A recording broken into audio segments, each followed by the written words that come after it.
समोरच्या व्यक्तीचा प्रचंड राग आलाय. ती व्यक्ती समोर दिसली तरी अंगाचा तिळपापड होतोय. असं वाटतं जाऊन पाण उतारा करावा, पण तरीही मी काहीच का बोलत नाही. हेच सुरू आहे ना डोक्यात.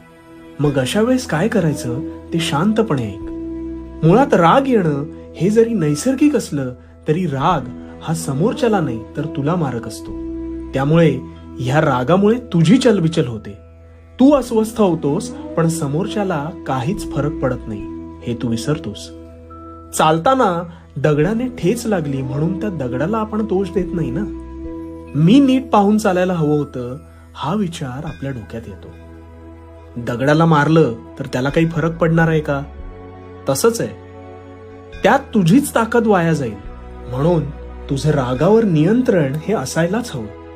राग आला तर हक्काच्या व्यक्तीवर व्यक्त हो. अशा वेळी दीर्घ